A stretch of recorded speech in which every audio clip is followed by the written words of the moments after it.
গ্রেফতার করলে কি আমাকে তারা আটকে রাখতে পারবে? এই বাংলাদেশের মানুষ কি তা হতে দেবে? আমাকে গ্রেফতার করবে, বাংলাদেশের মানুষ আন্দোলন করবে, আমাকে ওরা মুক্তি দিতে বাধ্য হবে, ওরা নির্বাচন দেবে, আমরা নির্বাচনে জিতবো, আমরা দেশ পরিচালনা করব। আজকের এই দিনটি যখন আমরা এই 11ই জুন যখন আমরা পালন করি, একই সঙ্গে যেমন একটা আনন্দের দিন, তার সঙ্গে সঙ্গে আমাদের মনে এই প্রশ্নও জাগে যে স্বাধীন বাংলাদেশে, যে বাংলাদেশটি এত ত্যাগের বিনিময়ে আমরা স্বাধীন করেছি, যে বাংলাদেশটি স্বাধীন করবার জন্যে জাতির পিতা 23 বছর সংগ্রাম করেছেন শুধু নয়, তার মধ্যে 14 বছর কারারুদ্ধ ছিলেন, সেই বাংলাদেশে জাতির পিতার কন্যাকে দেশকে নেতৃত্ব দেবার জন্যে কেন কারাগারের অন্ধপ্রকোষ্ঠে সময় কাটাতে হয়? এই প্রশ্নটি কি আমাদের সবার মনে জাগে না? কেন শেখ হাসিনাকে কারারুদ্ধ হতে হয়? কেন আমরা তার কারামুক্তি দিবস পালন করতে হয়? একে তো তার পিতার মতোই তার স্বদেশ প্রত্যাবর্তন দিবস আছে, তাও দুটি স্বদেশ প্রত্যাবর্তন দিবস। তার পিতার স্বদেশ প্রত্যাবর্তন দিবস, সেটি আমরা জানি, তিনি ফিরে এসেছিলেন তার স্বপ্নের স্বাধীন সোনার বাংলায়। কিন্তু কেন তার কন্যাকে নির্বাসিত দুঃসহ 6টি বছর বিদেশে কাটিয়ে পিতৃমাতৃহীন ভাইদের হারানো, সকলকে হারানো এক বুক বেদনা নিয়ে এই বাংলাদেশে ফিরে আসতে হয়েছিল? কেন আবার তাকে 2007 সালে আবারও তাকে যুদ্ধ করে সমস্ত আন্তর্জাতিক মহলকে আলোড়িত করে, আন্তর্জাতিক একটা জনমত তৈরি করে, সারা দেশের মধ্যে একটা বিরাট আন্দোলন তৈরি করে কেন তাকে ফিরে আসতে হলো? কেন তিনি নিজ দেশে আসবার জন্যে এত যুদ্ধ করলেন? এর সব উত্তর হলো, এই বাংলাদেশটি এত কষ্ট ত্যাগের বিনিময়ে স্বাধীন হওয়া বাংলাদেশটি স্বাধীনতার মাত্র 3.5 বছরের মাথায় স্বাধীনতা বিরোধী, দেশ বিরোধী, যুদ্ধাপরাধীদের কবজায় চলে গিয়েছিল। তাদের ষড়যন্ত্রে, তাদের দেশি বিদেশি ষড়যন্ত্রের দোষদের কারণে জাতির পিতাকে সপরিবারে নৃশংসভাবে হত্যা করা হয়েছিল। যে হত্যাকাণ্ডের শিকার হয়েছিলেন আপনাদের আজকের সভাপতি, আপনাদের প্রাণপ্রিয় চেয়ারম্যান, তার পিতা মাতা, তার মাতা অন্তঃসত্ত্বাও ছিলেন। একটা স্বাধীন দেশে স্বাধীনতার মাত্র 3.5 বছরের মাথায় অবিসংবাদিত নেতা, স্বাধীনতার প্রাণ পুরুষ, মহান নেতা, তাকে এই যে নৃশংসভাবে হত্যা করা হয়েছিল, তার মধ্য দিয়েই এই বাংলাদেশের এই যে টালমাটাল ঝঞ্ঝা বিক্ষুব্ধ একটা পথ চলা তার শুরু হয়েছিল। বঙ্গবন্ধু স্বাধীনতার স্বপ্ন দেখিয়েছিলেন, মুক্তির স্বপ্ন দেখিয়েছিলেন, স্বাধীনতা দিয়ে গেছেন। মুক্তির পথে যখন আমাদেরকে নিয়ে যাত্রা শুরু করেছিলেন, তখনই স্বাধীনতা বিরোধীরা ছোবল হেনেছিল। এবং 75-এ জাতির পিতাকে সপরিবারে নৃশংসভাবে হত্যা করার পর এবং তার দোসর জাতীয় 4, তার যে ঘনিষ্ঠ সহচর জাতীয় 4 নেতাকে নৃশংসভাবে কারা অভ্যন্তরে হত্যা করার মধ্য দিয়ে স্বাধীনতা বিরোধীরা ক্ষমতায় অধিষ্ঠিত হয়েছিল এবং এই দেশটিকে স্বাধীনতার চেতনা থেকে সম্পূর্ণ বিচ্যুত করে একটা ভুল পথে পরিচালিত করেছে। আমরা দিশাহীন হয়ে নাবিকবিহীন জাহাজের মতো 21টি বছর চলেছি। স্বাধীনতার চেতনা ভুলুণ্ঠিত হয়েছে। রাজাকারের গাড়িতে শহীদের রক্তরঞ্জিত পতাকা উঠেছে। যুদ্ধাপরাধীরা, বঙ্গবন্ধুর হত্যাকারীরা দাপিয়ে বেরিয়েছে। বঙ্গবন্ধু কন্যা বঙ্গবন্ধুবিহীন বাংলাদেশে ফিরে এসেছিলেন আওয়ামী লীগের নির্বাচিত সভাপতি হিসেবে। সেই থেকে তার এক নূতন সংগ্রামের শুরু।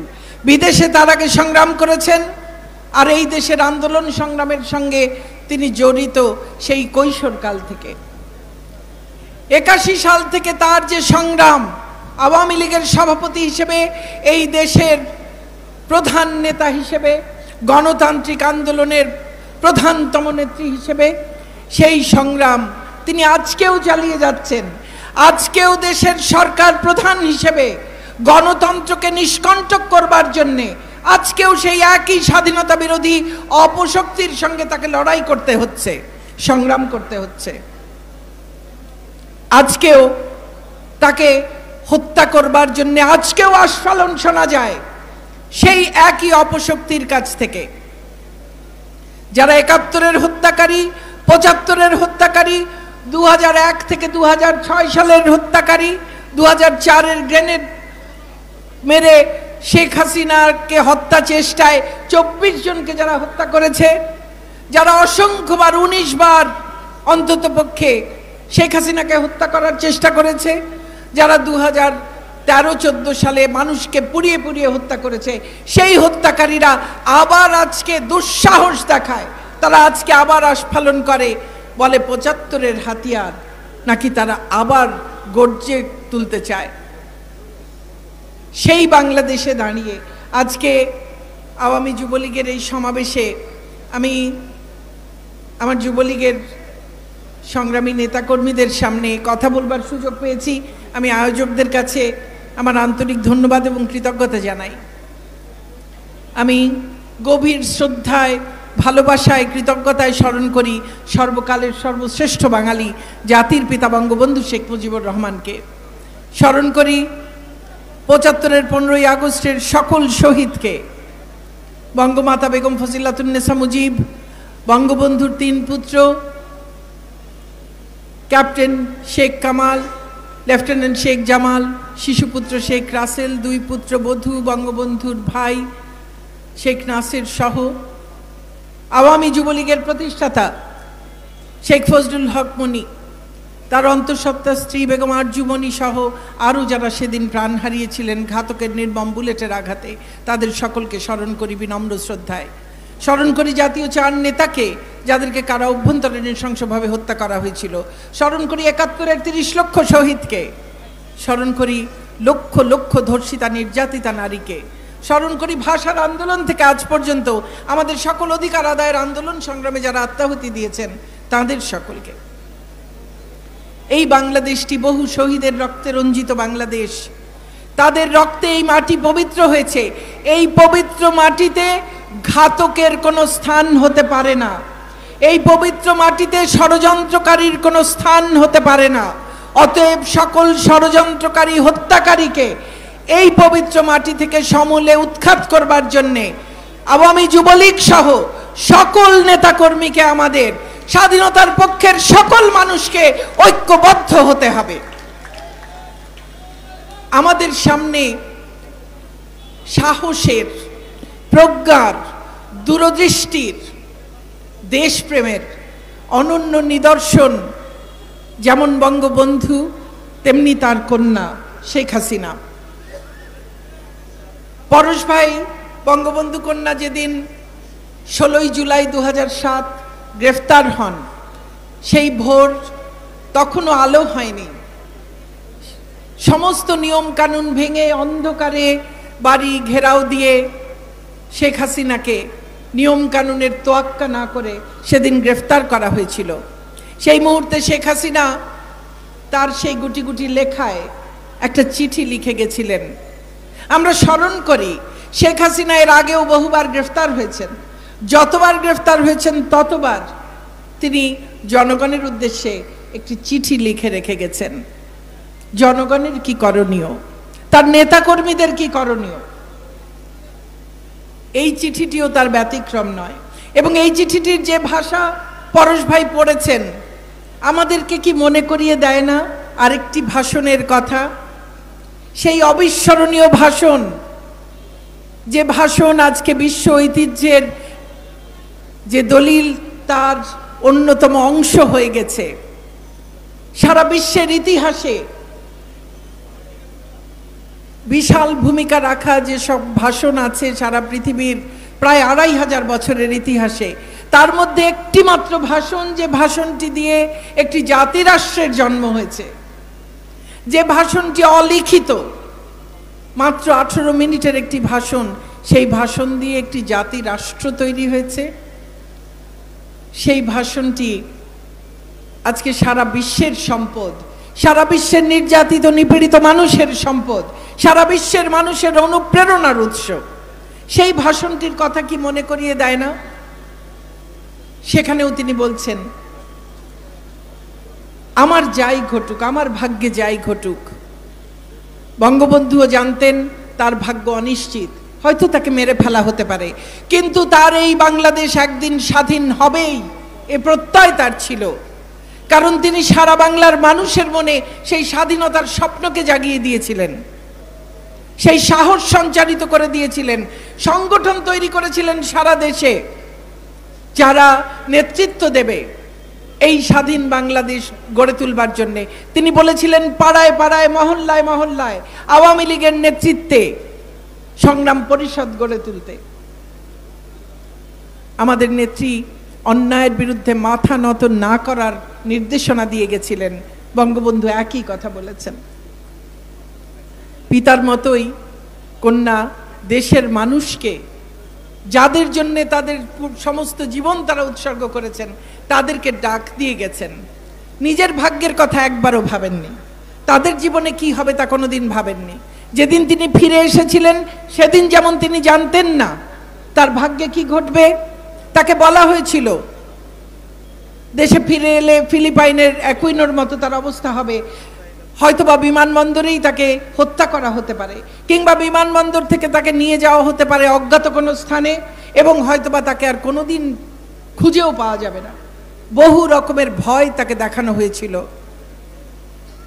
শেখ হাসিনা ভয় পাওয়ার মানুষ নন, কারণ তিনি বঙ্গবন্ধুর মেয়ে। বঙ্গবন্ধু মুজিবের মেয়ে ভয় কাকে বলে তা জানেন না। তার অভিধানে ভয় বলে কোনো শব্দ নেই। তিনি একমাত্র সৃষ্টিকর্তা ছাড়া আর কাউকে ভয় পান না। অতএব তাকে কোনো ভয় দেখিয়ে কাজ হয়নি। 81 সালে যেমন ফিরে এসেছিলেন, 2007 সালেও একইভাবে ফিরে এসেছিলেন।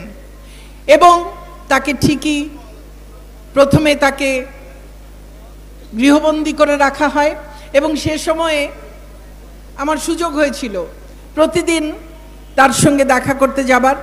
আমি চিকিৎসক হবার সুবাদে তিনি বলে দিয়েছিলেন বাইরে যে ডাক্তার দীপুমণি আমার ব্যক্তিগত চিকিৎসক। সেই পরিচয়ে রোজ আমার যাবার সুযোগ ঘটত, এবং আমি সেখানেও দেখেছি যখন জানি হয়তো খুব শিগগির তাকে গ্রেফতার করা হবে, তখনও একদিন আমি দু একটি ঘটনার কথা উল্লেখ করতে চাই, আজকে সুযোগ পেয়েছি, আপনারা আছেন। একদিন তিনি বসে বসে বলছেন কোথা থেকে কোথায় রেল লাইন কি কি করবেন, কোথায় ব্রড গেজ হবে, কোথায় মিটার গেজ হবে, কোন জায়গায় রেল সেতু করবেন, তাহলে সারা বাংলাদেশে রেলওয়ে নেটওয়ার্ক কত ভালো কাজ করবে, পার্শ্ববর্তী দেশগুলোর সঙ্গে কোথায় কোথায় রেল সংযোগ করলে ব্যবসা বাণিজ্যের প্রসার ঘটবে, দেশের আর্থিক উন্নয়ন ঘটবে। আমি পাশে বসা শুনতে শুনতে এক সময় কষ্টে এমনকি রাগেও আমার চোখ ফেটে পানি পড়ছে। উনি আমার দিকে অবাক হয়ে তাকিয়ে বললেন, তুমি কাঁদছো কেন? আমি বললাম, আপনাকে যে কোনো সময় গ্রেফতার করে নিয়ে যাবে, আপনি এখন আছেন গৃহবন্দী, আপনি এখন সারা দেশে কোথায় রেল লাইন বানাবেন সেটা নিয়ে আপনি চিন্তা করছেন। উনি আমার দিকে তাকিয়ে হেসে বললেন, এটা নিয়ে ভয় পাওয়ার কি আছে, গ্রেফতার করবে আমাকে। গ্রেফতার করলে কি আমাকে তারা আটকে রাখতে পারবে? এই বাংলাদেশের মানুষ কি তা হতে দেবে? আমাকে গ্রেফতার করবে, বাংলাদেশের মানুষ আন্দোলন করবে, আমাকে ওরা মুক্তি দিতে বাধ্য হবে, ওরা নির্বাচন দেবে, আমরা নির্বাচনে জিতব, আমরা দেশ পরিচালনা করব। যখন আমি দেশ পরিচালনার দায়িত্ব পাবো তখন পরিকল্পনা করতে গেলে তো আমার সময় নষ্ট হবে। আমি তো সব সময় পরিকল্পনা করে রাখি আমি দেশের পরিচালনার দায়িত্বে গেলে আমি কি কি কাজ করব, আগে থেকে চিন্তা করে তো রাখতে হয়।